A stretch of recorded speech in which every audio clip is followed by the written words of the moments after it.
ThekarmicDF. What is up, besties? It's your girl, the Karmic DF, back to you again with another video. This time we're going to talk about how to be grateful for breakups. And yes, the one that's coming to your mind that you're like, there's no way in hell, I could never forgive them, they're this, that, and the third. I feel you, I'm with you, I've been there. We're going to work through that so that you can actually attract someone that is worthy of your time and someone that is what you're truly looking for. So we're going to dive into how to really learn to see painful breakups in a different light, in a different perspective, how to gain your control back, and how to then be the version of you that you want to be so that you can attract someone that will show up for you and be what it is that you need. So we're going to take a look at why we act the way that we do towards breakups and why we should. We're not going to, no toxic positivity over here. But then we're going to get to the root of it so that we can stop attracting people like this and so that we can not necessarily forgive, because I know that that can be very triggering. I'm someone who I still don't think that that's the proper terminology in order to move on from something. I think acceptance is a better option than forgiveness, because some people have done things we just can't really forgive, right? But anyway, we're just going to learn how to look at things from a different perspective so that we can free ourselves from the pain that they've kind of left with us. So if that's you, if you're looking to finally move on, to finally feel like this person or people, you can apply it to any type of relationship that bogs you down and you just want to be like, with peace and love, goodbye, then this video is for you. Please like this video and my other videos. If you do enjoy them, it helps a lot. I really appreciate it. Comment down below any future videos that you'd like to see. Hit subscribe and hit that notification bell so that you're notified of my newer videos. And as always, let's get into it. So if you're still in the phase of like, I cannot forgive this person, so maybe there's a major one that's playing in your head right now, because I can almost feel the tension, like this might be triggering for a couple people. Yeah, I'm hearing the song now, Daddy, this is a sensitive subject. So bear with me here. I know this is going to be hard. Maybe take some notes if you need to. But I want you to think about exes that you are over, right? So let's think about, I don't know, maybe a relationship that you had when you were much younger and you're like, I could never get over this and my heart is devastated, I'm broken and fell apart, and maybe they treated you like crap, maybe they didn't, but like, just remember how in that moment you were all emotion, no logic, right? And so you're like, there's just no way, I'm never going to get through this. And now you look back and you're like, I can't even imagine if I ended up with that person, right? So what we need to realize essentially is that relationships are a lot like, not to get grim here, but it's true. Relationships that end are a lot like death, because it's a loss, right?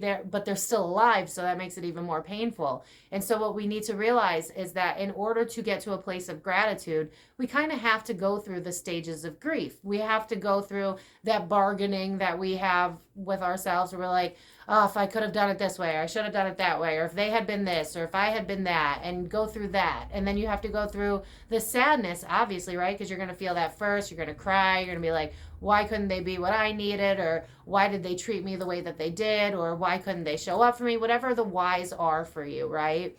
And then after you go through sadness, you're going to go through the anger part, right? The whole, how could you? How dare you? Don't you know my worth? Why would you treat me that way?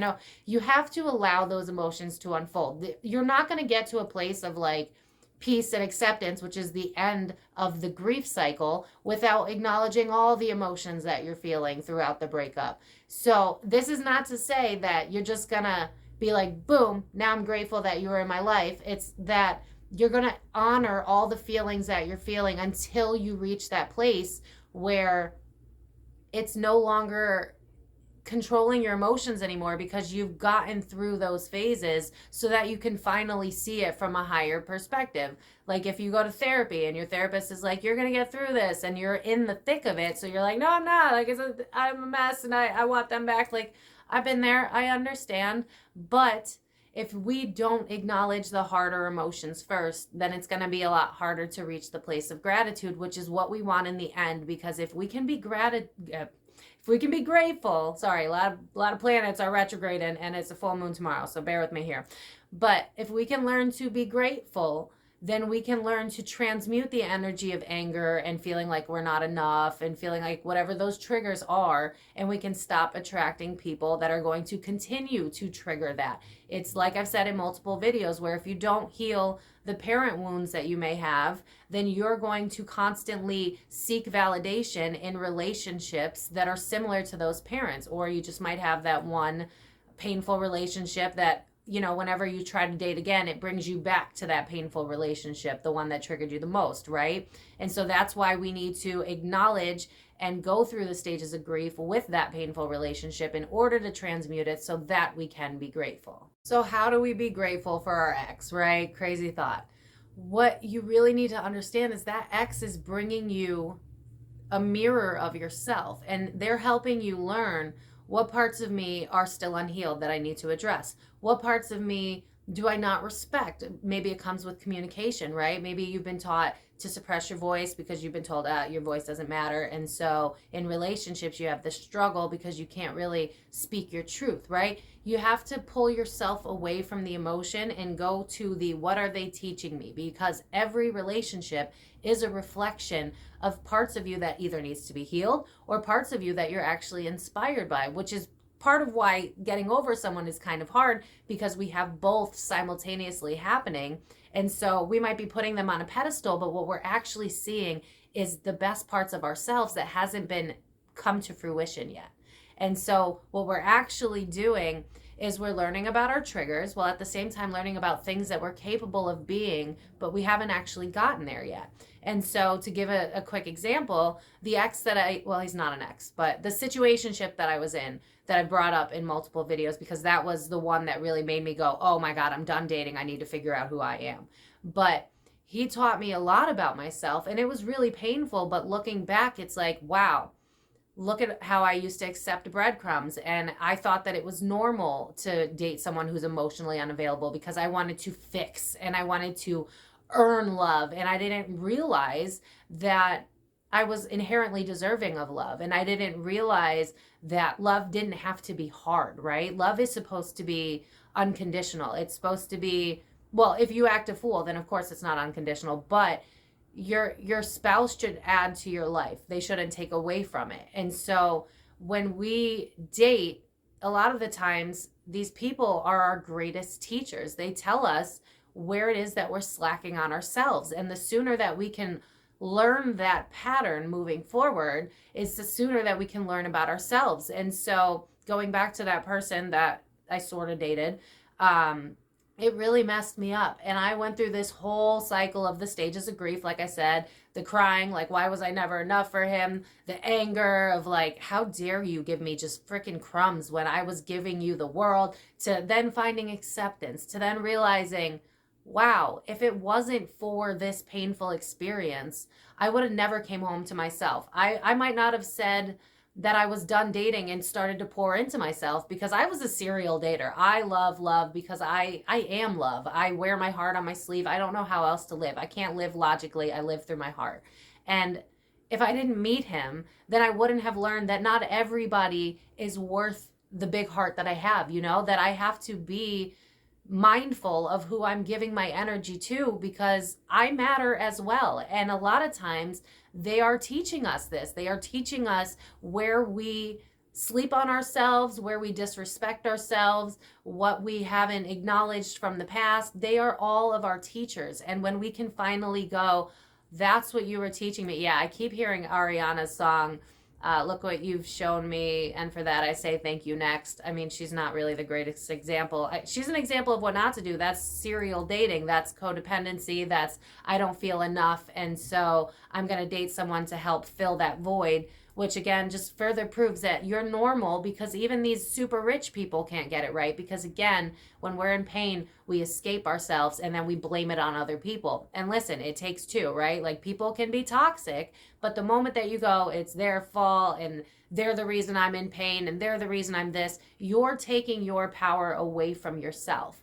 So when you can kind of like flip the script, because this is how this is really meant to be, and go, okay, well, yeah, that hurt me and I didn't like that, but now you have a list, you can figure out what it is that you really want, what it is that you really deserve. And you can be like, all right, no more emotionally unavailable men. That was something I really needed to get in contact with my soul and go, you know what? It's not your job to fix people that don't want to be fixed. If they're telling you that they don't want to be with you because they need time, because they're not ready, you know, like that's valid for them as well, but they shouldn't be dating, respectfully. But, you know, and if you're in that headspace, be respectful and don't date, because you're going to trigger someone else. And then, you know, maybe you're meant to be a lesson for someone else. That's fine. It is what it is. But the point is, if you're trying to get to a place of gratitude, you have to understand how it happened in the first place. You have to dive deep and understand, why did I attract someone like this? What is this telling me about myself? What can I learn? And when you can do that, you've hacked relationships as a whole,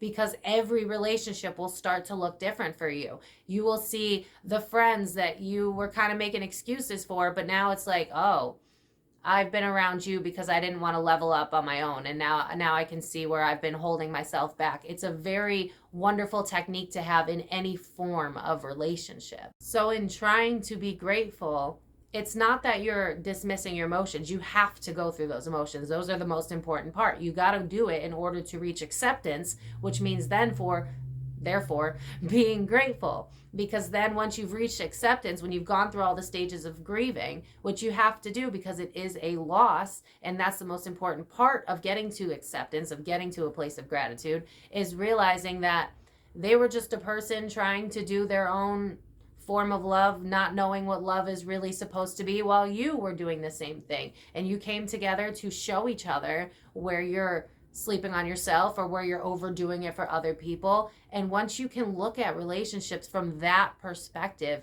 you can start to then go, okay, I am in control of everything that happens to me. But I didn't see that yet because I was coming from a place of pure emotion and not as much logic, and not coming from a place of, what is this teaching me? Because a lot of times we're taught in society, especially, to fill the void, right? It's like we're trying to fill a void because society at large doesn't exactly scream, let's be healthy people. And so relationships kind of help us fill that void of not knowing how to fill our own void. And so we constantly repeat the cycle of dating people. Like, I want you to think back to, like, if you've dated more than one person, think back to the relationship dynamics that you had, and you'll probably notice a pattern. Like for me, for instance, before I realized that I was done with emotionally unavailable men, I looked back and I saw, you know, it wasn't just this one guy that was the straw that broke my back. I was looking at all the relationships before him, and it was always emotionally unavailable people. It was always people where I was over giving, and then I was getting angry at them for not giving back, when in reality, had I have taken those, you know, rosy glasses off, what do they call it, Spirit? Rose tinted glasses, you know, when we lie to ourselves almost, and then we try to like build up someone because we see their potential, but we're not actually being honest with them, with ourselves, because they have to want to live up to that potential, right? And if they don't want to live up to that because they're not ready to grow and evolve, you're not going to change them. You're not going to convince them that it's worth doing the work. That's not how it works. More often than not, people decide to change and evolve when they've had a traumatic experience, or when they've reached some sort of breaking point where they're like, enough is enough, and so I'm going to change. It's never like, I love this person, and so I'm going to change. Because even if they do that, eventually that's not enough drive. It's got to be from themselves. And so they'll crack under the pressure of trying to change for you, and then they'll trigger it, and it never ends well. So what we need to do as a society is stop dating until we're actually ready and have done enough work on the inside to be a valuable partner ourselves. Where have you slept on your healing, and so you found someone else to fill that void for you, to validate those needs for you? You know, like I was someone who didn't really love myself that much, and so I would look for relationships that would, you know, build me up. Like words of affirmation are like my number one love language. And so I would date these emotionally unavailable men. What is it? Mercury retrograde's coming out. But so bear with me here. But I would date these people that did not give me words of affirmation at all. And it was so funny because I'm like, I don't understand. Like, why am I attracting these people that are so mean to me? I just want to be loved, and yada, yada, yada. But guess what? I wasn't giving myself that self-love affirmations. I wasn't telling myself that I was worthy. I wasn't telling myself that I was inherently capable of being loved. I didn't believe that about myself. So of course, if I don't believe that I'm worthy of love, then I'm going to attract people that mirror that to me. And that's what's really going on. And once you can understand the bigger picture of how relationships work, then you can decide, oh, well, I don't want someone who's not going to pour into me. So I need to pour into me so that I know what that looks like and what that feels like, so that I can go and get that version, because I already do it. And once I do it, then I know who's capable and who's not. And I'm no longer going to attract someone that's not going to give me what I need, because I already do it for myself. I know what it looks like. And so in order to be grateful for these people, we have to understand how it came to be, understand our role, understand how we played a part in attracting people like this. And that's where we get into looking at it from a bird's eye perspective and going, okay, I dated someone who was verbally cruel to me because I'm verbally cruel to myself. I was so mean to myself back in the day. My inner critic was a nightmare. Oh my God. And it's still taking work. But you have to understand that they are all simply people that are mirroring to you two things: what you feel you lack and what you feel you could be, but you don't actually believe to be true. So like I've said with that, he's just the best example. We'll call him Bob. He was very driven and he was a leader. He was trying to make change in the world. And that was something that I wanted to be. And so I was drawn to that, right? But he was also emotionally shut down. And though I didn't feel like I was emotionally shut down, I was emotionally avoidant in my own different way. It was, I didn't feel good enough. And so I needed someone else to prove to me that I was good enough, because then I would feel like I could breathe. Then I would feel like I was enough. But in reality, what he was showing me was that because I didn't love myself, he was never going to model loving me, because that's how this works. So when you want to get to a place of great gratefulness towards someone, even the hardest ones, like, you know, I had the ex that I brought up, if you've watched my videos, that cheated on me with 4 or 5 of my friends. I'm grateful for him because, you know, if I'd stayed in that relationship, oh my God, you know, like look back at the relationships that you can laugh at now and understand that you got through that and you'll get through it again. But this time, instead of, you know, bypassing the emotions, acknowledge the emotions that you're feeling, acknowledge the sadness and acknowledge the anger, and then get, like, I see like spirit show me like pen and paper down on the ground crying like, this is what I'll never accept. And this is, what is this telling me about myself? And how can I learn from this? It's diving deep within yourself to understand why you attracted these types of people in the first place and giving yourself that power back, because the power lies within you. It does. The moment that I stopped dating emotionally unavailable men and said enough is enough, and I declared that, you know, the universe will send you a couple of stragglers to be like, are you sure? Did you mean it? You know, your ex might come back and be like, hey, what's up? And give you the bare minimum scraps again. And then this time it's up to you. You can go, oh, do I need validation and knowing that this is going to go south and sideways anyway? Or am I starting to feel a little bit different? Am I starting to learn that I love myself? Am I starting to realize that I deserve better than a, hey, what's up message at 1 o'clock in the morning? You know what I mean? It's realizing that you have always had the power, and relationships have always been teaching you about yourself. And once you can look at it from that viewpoint, instead of looking at it as how people treat me, how people are disrespectful towards me, stop giving your power away and start realizing what it's telling you about yourself, because all bets are off when you can start to do it like that. So to sum this up, I feel like it speaks for itself, but we dove a little bit deeper than I planned on going. But basically, in order to be grateful for even the most painful of relationships, you have to understand why they happen to begin with. You have to understand your role in it. You have to understand why you would attract somebody like that to begin with. Because think about someone that you might idolize that is the same sex as you or whatever, just someone you idolize, and think about what they would tolerate, right? And if it's someone that has a really strong sense of self, they're not going to tolerate breadcrumbs. They're not going to tolerate people that yell at them. They're not going to tolerate people that are sucking the life out of you because they constantly need validation. They're not going to tolerate that because they have done the work themselves. And when you do that work, you won't tolerate bad behavior. And that's what that's all about. It's realizing that it's nothing personal. Everybody's got their own crap going on, just like you. And just like the past relationships where you can laugh about it now and be like, I thought I couldn't get through it, and now I obviously did. It's the same thing with every other relationship, but instead of continuing to repeat this cycle, it's going, well, what am I doing that's getting me these same types of people, where it's the same personality but a different skin suit? You know what I mean? It's like dating the same person over and over and over again, but it's just a different person. It's realizing where we let ourselves down, being honest with that so that we can move forward and stop repeating the pattern. Are we attracting people that disrespect us? How do we talk to ourselves? Do we love ourselves? Because chances are, if we're in this relationship for like a month longer and they're disrespectful and you are tolerating it, it's probably more than likely due to the fact that you are not nice to yourself as well, and you don't feel like you deserve that level of kindness that it is that you're aiming for. So when we can look at ourselves, then we can bring back the power to ourselves, and then we can go, oh, it was never personal. It was always just a reflection of what it was that I needed to work on from within.